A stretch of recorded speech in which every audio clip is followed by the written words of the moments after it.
Class 11। আজকে আমি তোমাদের অ্যাকাউন্টেন্সির ক্লাস নেব। আমার প্রথম চ্যাপ্টার ইন্ট্রোডাকশন টু অ্যাকাউন্টিং, এই চ্যাপ্টারটা আজকে আমরা আলোচনা করব। ঠিক আছে? তো দেখো, কথাতেই আছে, প্রবাদ বাক্য অনেক আছে আমাদের চলতি সমাজে, যেমন ধরো অর্থই অনর্থের মূল, তাই না? এবং আয় বুঝে ব্যয় করো, বা ইংরেজিতে যদি ধরো তাহলে cut your coat according to your clothes. ঠিক আছে? তো তার মানে আমরা বুঝতে পারছি যে আমাদের সমাজে বা আমাদের দৈনন্দিন জীবনে অর্থের কিন্তু অপরিসীম গুরুত্ব রয়েছে। তো এখন যে কোনো অর্থনৈতিক লেনদেন যে সমস্ত প্রতিষ্ঠান বা ব্যবসায়ী জগতে ঘটে থাকে, সেই সমস্ত লেনদেনগুলোকে সঠিকভাবে লিপিবদ্ধ করবার জন্য এবং সেখান থেকে তার অর্থনৈতিক গুরুত্বকে আমরা সঠিকভাবে ইউটিলাইজ করবার জন্য অ্যাকাউন্টেন্সি বা হিসাব শাস্ত্রের উদ্ভব হয়েছে, বা হিসাব পদ্ধতির উদ্ভব হয়েছে। তো প্রথমেই আমরা চলে আসি যে আমরা অ্যাকাউন্টিং বলতে কি বুঝি, অর্থাৎ meaning of accounting. Meaning of অ্যাকাউন্টিংয়ে আমরা প্রথমেই আলোচনা করব যে হিসাব নিকাশ বা অ্যাকাউন্টিং হচ্ছে এমন একটি বিষয় যেখানে যে সমস্ত অর্থনৈতিক লেনদেনগুলো সংঘটিত হয়, সেই সমস্ত অর্থনৈতিক লেনদেনগুলোকে সঠিকভাবে লিপিবদ্ধ করা বা পরিমাপ করা। অর্থাৎ অর্থনৈতিক লেনদেনগুলোকে সঠিকভাবে লিপিবদ্ধ বা পরিমাপ করতে হবে, পরবর্তীতে সেগুলোকে শ্রেণীবিভক্ত করতে হবে, এবং শ্রেণীবিভক্ত করে শ্রেণীবদ্ধভাবে তাদের লিপিবদ্ধ করতে হবে, এবং সেখান থেকে তাদেরকে আবার সাজিয়ে, অর্থাৎ ক্লাসিফিকেশনের পর তাদের সামারাইজ করতে হবে, সাজিয়ে সেগুলো থেকে সামারাইজ করে সেখান থেকে ফাইনালাইজেশন করতে হবে। অর্থাৎ প্রথমে আমরা হিসাবগুলোকে লিপিবদ্ধ করব, তারপরে সেগুলোকে শ্রেণীবদ্ধ করব, তারপরে সেখান থেকে আমরা চূড়ান্ত হিসাব তৈরি করব, এবং চূড়ান্ত হিসাবের সাহায্যে আমরা ওই লেনদেনগুলোর ফলে কি লাভ বা ক্ষতি হয়েছে সেটা নির্ধারণ করব, এবং সেখান থেকে আমরা পরবর্তীতে ইন্টারপ্রিট বা অ্যানালিসিস করব, অর্থাৎ বিশ্লেষণ করব বা সিদ্ধান্ত নেব সেখান থেকে যে এই অর্থনৈতিক লেনদেনগুলোর ফলে কোনো নির্দিষ্ট প্রতিষ্ঠান বা কোনো একটা ব্যবসায়িক প্রতিষ্ঠান বা অন্য কোনো ব্যক্তি বা দেশ ইত্যাদির ক্ষেত্রে কি লাভ ক্ষতি হয়েছে বা কেন হয়েছে, বা সেটার কি পরিবর্তন করা প্রয়োজন, কোন জায়গায় কি ভুল ত্রুটি আছে। সুতরাং বুঝতেই পারছো যে অ্যাকাউন্টিং বা হিসাব নিকাশ হচ্ছে একটা খুবই গুরুত্বপূর্ণ অংশ হিসাব শাস্ত্রের, এবং এর বিভিন্ন রকম সংজ্ঞা আমরা পাই, বিভিন্ন রকম প্রাতিষ্ঠানিক সংজ্ঞা বা বিভিন্ন লেখকের সংজ্ঞা। মূলত যে বিষয়টা হলো সেটা হচ্ছে যে অর্থনৈতিক লেনদেনগুলোকে, আমি আরেকবার বলছি, অর্থনৈতিক লেনদেনগুলোকে প্রথমে হচ্ছে অর্থের মাপকাঠিতে পরিমাপ করে লিপিবদ্ধ করা, তারপরে সেগুলোকে শ্রেণীবদ্ধ করা, তারপরে সেগুলোর থেকে সামারাইজেশন করা, এবং মানে চূড়ান্ত হিসাব সেখান থেকে নির্ণয় করা, এবং সেই চূড়ান্ত হিসাবের অ্যানালিসিস বা ইন্টারপ্রিট করে সেখান থেকে সিদ্ধান্ত গ্রহণ করা। আর এই সমস্ত কাজগুলো যারা করে তাদেরকে আমরা বলি হিসাব নিকাশক বা অ্যাকাউন্ট্যান্ট। ঠিক আছে? তো এটা হলো আমাদের অ্যাকাউন্টিংয়ের মিনিং।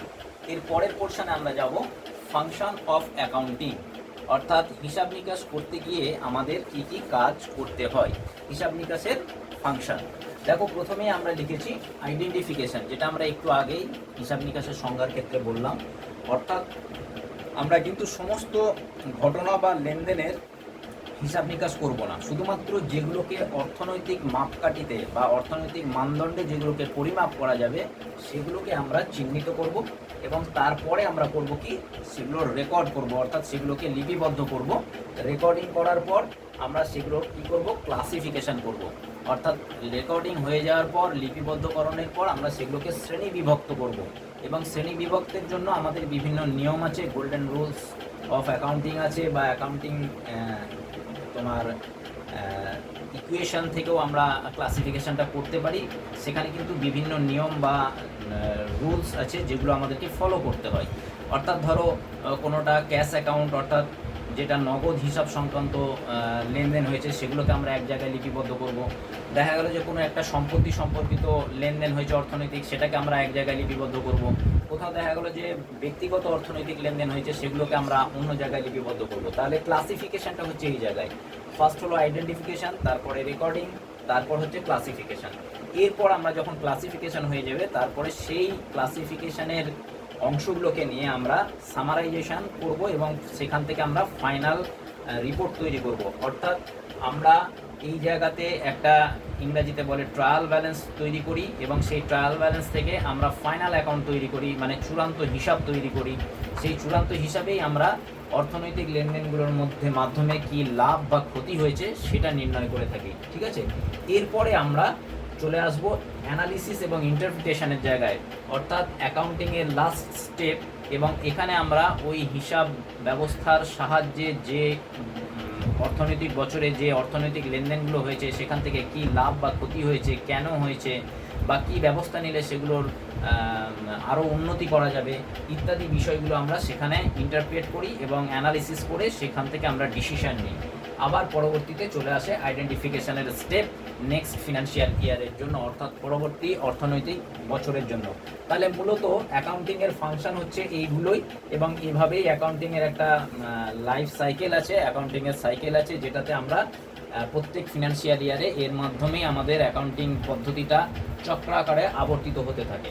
ঠিক আছে, এরপর আমরা চলে আসছি নেক্সট আমাদের টপিক, সেটা হচ্ছে অবজেক্টিভস অফ অ্যাকাউন্টিং। অর্থাৎ অবজেক্টিভ অফ অ্যাকাউন্টিং কি কি আছে, মানে অ্যাকাউন্টিংয়ের কি কি উদ্দেশ্য। অ্যাকাউন্টিংয়ের অবজেক্টিভ হচ্ছে, দেখো প্রথমেই হচ্ছে আমরা কি করছি, মানে সমস্ত অর্থনৈতিক লেনদেনগুলোকে আমরা এক জায়গায় কেন্দ্রীকরণ করছি, তাই না? অর্থাৎ প্রথমেই আইডেন্টিফিকেশন করে সেই সমস্ত অর্থনৈতিক লেনদেনগুলোকে আমরা এক জায়গায় নিয়ে আসছি।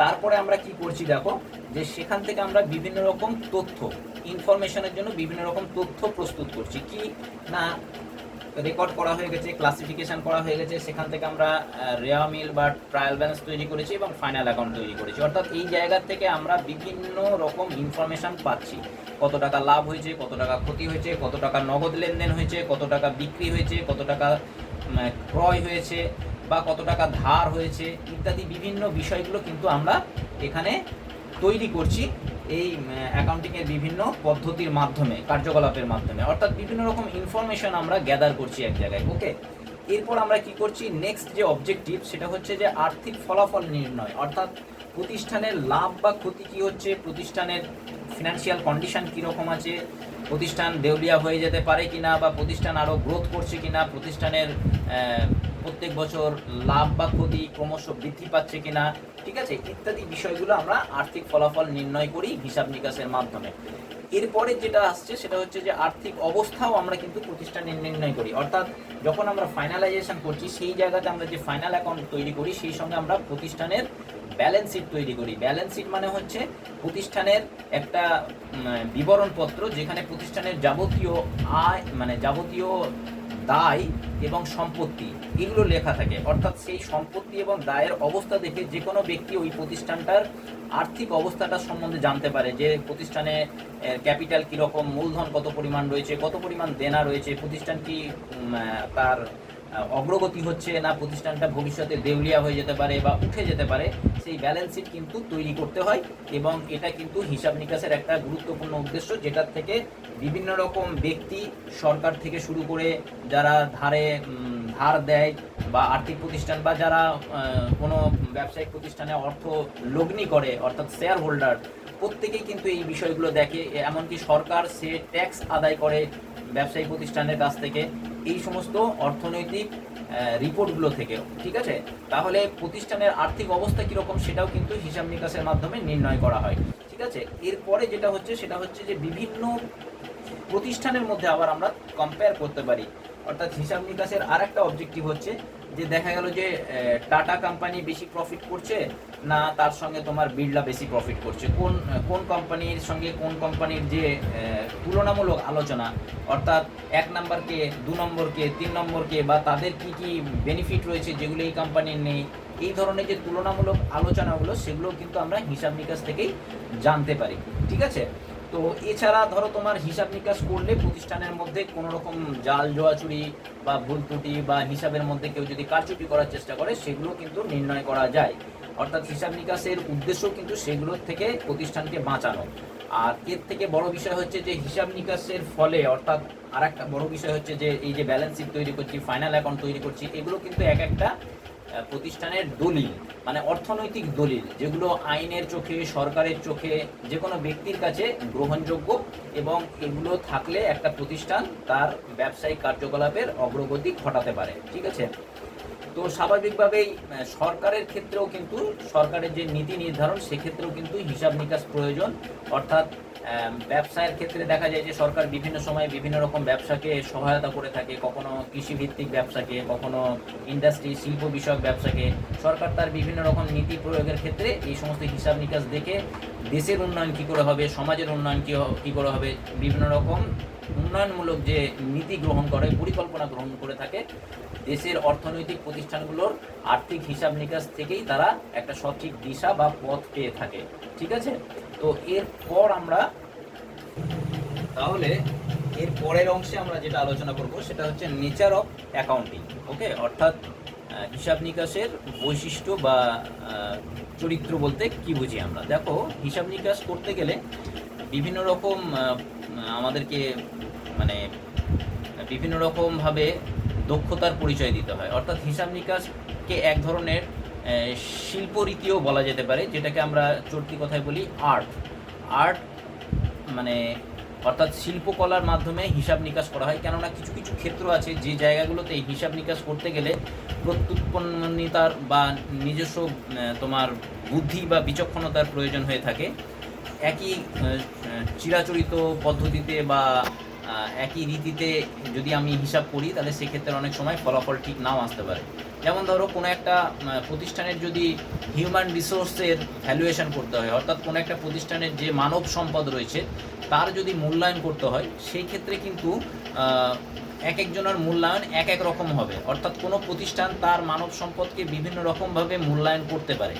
কেউ চারিত্রিক দিকটাকে ভালোভাবে বিবেচনা করে তার মূল্যায়ন বেশি করতে পারে, আবার কেউ কিছু দোষ ত্রুটি খুঁজে বার করে মূল্যায়ন কম করতে পারে। অর্থাৎ কোনো একটা প্রতিষ্ঠানের মানব সম্পদ তার মূল্যায়ন কী হবে না হবে সেটা কিন্তু শিল্পকলার উপরে নির্ভর করছে। আবার দেখো, অ্যাকাউন্টেন্সিকে আমরা কিন্তু কিছু কিছু ক্ষেত্রে অ্যাকাউন্টেন্সির মূল যে বিষয়টা, অর্থাৎ অ্যাকাউন্টিংয়ের মূল যে বিষয়, অর্থাৎ বর্তমান যে ব্যবস্থা ডাবল এন্ট্রি সিস্টেম, যেখানে বলা হয় যে টোটাল যা ডেবিট সমান টোটাল ক্রেডিট হবে। অর্থাৎ কোনো একটা লেনদেনের দুই পক্ষ থাকে, এক পক্ষ কিছু অর্থাৎ সে কিছু নেয়, আর এক পক্ষ কিছু দেন, সে কিছু দেয়। অর্থাৎ এই যে দেওয়া নেওয়ার ব্যাপার, এই দেওয়া নেওয়ার ব্যাপারে কিন্তু দুই পক্ষ আছে, এবং সবসময়ের জন্য এক পক্ষ যা নেবে অন্য পক্ষ তা দেবে।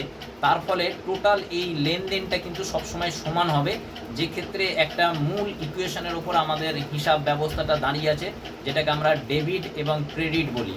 অর্থাৎ এখানে কিন্তু যে কোনো লেনদেনের ক্ষেত্রে টোটাল ডেবিট এবং টোটাল ক্রেডিট সবসময়ের জন্য সমান হবে। অর্থাৎ debit is equal to credit. অর্থাৎ এটা একটা দেখো বৈজ্ঞানিক বিষয় হয়ে যাচ্ছে, যেটা পৃথিবীর সর্বত্র কিন্তু সত্য বা শাশ্বত। অর্থাৎ বিজ্ঞানের ক্ষেত্রে তো এরকম নির্ধারণ হয় কোনো একটা বিষয় যে ভারতবর্ষে 10-এর মান যা, আমেরিকাতেও 10-এর মান তাই। অর্থাৎ 10 আর 10 যদি ভারতবর্ষে যোগ করে 20 হয়, তাহলে আমেরিকাতেও 10 আর 10 যোগ করে 20 হবে। এই এই বিষয়ে মানে এই দিক থেকে কিন্তু হিসাবশাস্ত্র হচ্ছে এক ধরনের বিজ্ঞান। হ্যাঁ, কিন্তু আবার যদি আমরা শুধুমাত্র হিসাবশাস্ত্রকে বিজ্ঞান বলি, অথবা যদি হিসাবশাস্ত্রকে আমরা যদি হিসাব নিকাশকে যদি আমরা শিল্পকলা বলি, তাহলে কিন্তু সবটা হয় না। অর্থাৎ আমরা যখন হিসাব নিকাশ করতে যাব, আমরা যখন হিসাব নিকাশের কাজগুলো প্রত্যক্ষভাবে বা প্র্যাকটিক্যাল গ্রাউন্ডে করব, তখন দেখব যে আমাদের ক্ষেত্রে কোথাও কোথাও কখনো কখনো শিল্পের প্রয়োজন হচ্ছে, অর্থাৎ শিল্পকলা বা বুদ্ধি বা বিচক্ষণতা বা দক্ষতাগুলো কাজে লাগছে, কখনো আবার বৈজ্ঞানিক পদ্ধতিটাকেও আমাদেরকে কাজে নিতে হচ্ছে। অর্থাৎ হিসাব নিকাশ হচ্ছে শিল্প এবং বিজ্ঞানের, অর্থাৎ কলা এবং বিজ্ঞানের একটা সংমিশ্রণ। ঠিক আছে, তো এই যে অ্যাকাউন্টিংয়ের বৈশিষ্ট্য বা চরিত্র, এটা কিন্তু আমাদের মাথায় রাখতে হবে। অর্থাৎ অ্যাকাউন্টিংকে আমরা কখনো আর্ট বলতে পারি, কখনো সায়েন্স বলতে পারি, আবার কখনো আর্ট এবং সায়েন্সের মিলিত ফলাফলও বলতে পারি। ঠিক আছে, আবার দেখো, অ্যাকাউন্টিং কিন্তু এক ধরনের ল্যাঙ্গুয়েজও বটে। অর্থাৎ অ্যাকাউন্টিংয়ের মাধ্যমে মানুষ কিন্তু একটা মনের ভাব, আমরা ভাষা কাকে বলি, ভাষার মাধ্যমে আমরা নিজেদের মনের ভাবকে প্রকাশ করি, তাই তো? তো অর্থাৎ আমরা কি বলতে চাইছি অন্যজন সেই আওয়াজগুলো শুনে বুঝতে পারে। অ্যাকাউন্টেন্সির ক্ষেত্রেও কিন্তু দেখবে যখন আমরা এই যে হিসাবগুলোকে আইডেন্টিফাই করছি বা রেকর্ডিং করছি বা ক্লাসিফিকেশন করছি বা সেখান থেকে ফাইনালাইজ করছি, অর্থাৎ বললাম যে ফাইনাল অ্যাকাউন্ট তৈরি করছি বা ট্রায়াল ব্যালেন্স তৈরি করছি বা বিভিন্ন লেজার অ্যাকাউন্টগুলো তৈরি করছি, সেগুলো শুধুমাত্র যে আমরা বুঝতে পারি তা না, সেগুলো সম্বন্ধে পরিচিত যারা প্রত্যেক ব্যক্তি কিন্তু সেগুলোর মানে বুঝতে পারে। অর্থাৎ কোনোটা দিয়ে একটা প্রতিষ্ঠানের কত টাকা দায় বা কত টাকা সম্পত্তি রয়েছে সেটা যেমন আমরা প্রকাশ করি, তখন অন্য কোনো ব্যক্তি সেটার সঙ্গে রিলেটেড নয় কিন্তু সেও ওই ইয়েটা ফাইনাল অ্যাকাউন্টটা দেখে সে বুঝতে পারে যে এই কোম্পানির এত টাকা আয় এবং এত টাকা ব্যয় বা এত টাকা সম্পত্তি আছে। সুতরাং অ্যাকাউন্টিং হচ্ছে এক ধরনের ল্যাঙ্গুয়েজও, যার মানে একটা ভাষাও, যার মাধ্যমে মনের ভাব আর্থিক প্রতিষ্ঠান তার প্রতিষ্ঠানের যে তথ্য সেটা কিন্তু অন্যজনকে দিয়ে প্রদান করতে পারে, আদান প্রদান করতে পারে। ঠিক আছে। আবার অ্যাকাউন্টিং এক ধরনের আয়নাও বটে, দর্পণ। অর্থাৎ অ্যাকাউন্টিংয়ের সাহায্যে ব্যবসায়িক প্রতিষ্ঠানের যারা মালিক বা ম্যানেজার তারা কিন্তু অ্যাকাউন্টিংয়ের সাহায্যে প্রতিষ্ঠানের অবস্থাটা কি, আমরা যেমন আয়নার সামনে দাঁড়ালে নিজেকে দেখতে পারি যে এখানে একটা কেটে গেছে বা এখানে একটা টিউমার হয়েছে বা এটা অপারেশনের দরকার, তেমনি ম্যানেজার যারা মালিক যারা তারাও কিন্তু অ্যাকাউন্টিংয়ের সাহায্যেই, অর্থাৎ অ্যাকাউন্টিংয়ের যে ফাইনালাইজেশন যে রিপোর্ট তৈরি হলো সেখান থেকেই তারা অ্যানালিসিস বা ইন্টারপ্রেট করে যে প্রতিষ্ঠানের কোথায় কি ভুল ত্রুটি আছে, কোথায় কি ব্যবস্থা নিতে হবে না নিতে হবে ইত্যাদি। সুতরাং অ্যাকাউন্টিং একটা আয়না বটে, মানে দর্পণও প্রতিষ্ঠানের কাছে। সুতরাং এইগুলো হচ্ছে একটা অ্যাকাউন্টিংয়ের মূল চরিত্র বা বৈশিষ্ট্য। ওকে, তো আমরা নেক্সট পয়েন্টে যাব।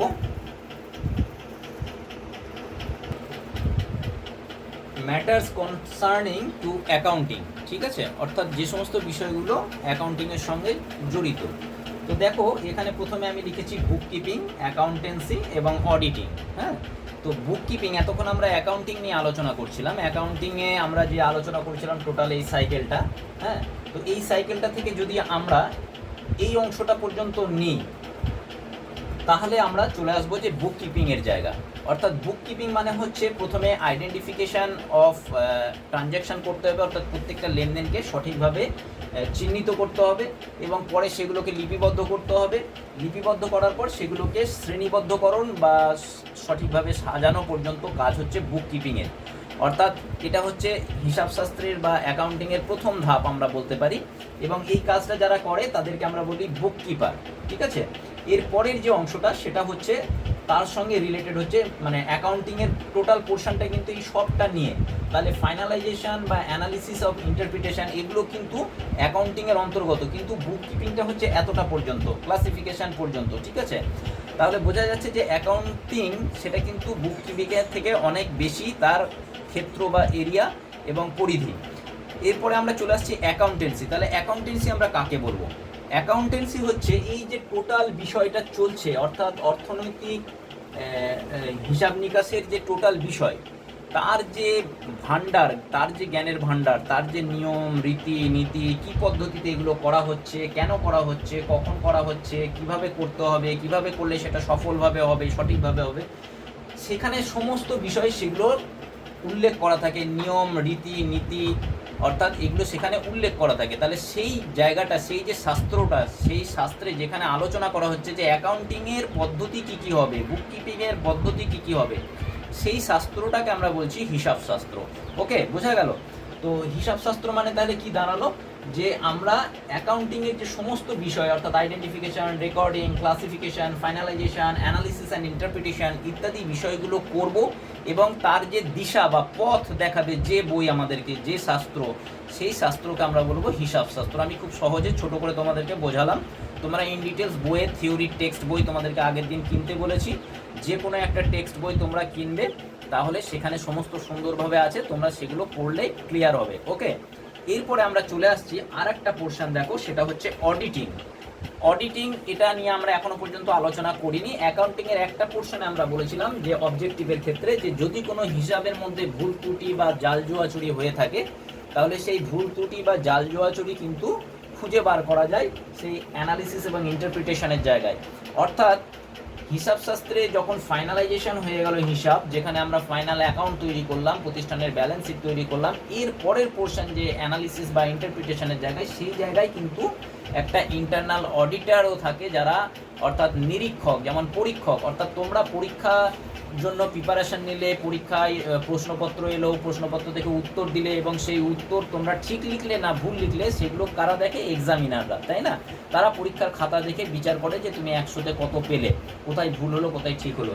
ঠিক তেমনিভাবে নর্মালি চার্টার্ড অ্যাকাউন্ট্যান্টরা, যারা তোমরা অনেকেই হয়তো চার্টার্ড অ্যাকাউন্ট্যান্ট পড়বে বলে কমার্সে ভর্তি হয়েছো, সেই চার্টার্ড অ্যাকাউন্ট্যান্টরা তারা ঠিক করে যে এই যে আইডেন্টিফিকেশান, রেকর্ডিং, ক্লাসিফিকেশান করে যে ফাইনালাইজেশান করা হয়েছে অর্থনৈতিক লেনদেনগুলো, সেগুলো সব ঠিকঠাক আছে কিনা, সেখানে কোথাও কিছু ভুল ত্রুটি করা হয়েছে কিনা, ইচ্ছাকৃতভাবে করা হয়েছে কিনা, জুয়াচুরি করবার জন্য বা মানে জালভাবে প্রতিষ্ঠানের ভেতরে টাকা আত্মসাৎ করবার জন্য করা হয়েছে কিনা, ঠিক আছে, এই সমস্ত বিষয়গুলো, বা সরকারকে ট্যাক্স ফাঁকি দেওয়ার জন্য কোনো বেআইনি পদ্ধতি অবলম্বন করা হয়েছে কিনা, ইত্যাদি বিষয়গুলো নির্ধারণ করবার জন্য অডিটের প্রয়োজন হয়, অডিট বা নিরীক্ষণের প্রয়োজন হয়। অডিট যিনি করেন তাদেরকে নিরীক্ষক বলা হয়, অডিটর বলা হয়, ঠিক আছে। তাহলে অডিটিংয়ের কাজ কি হচ্ছে?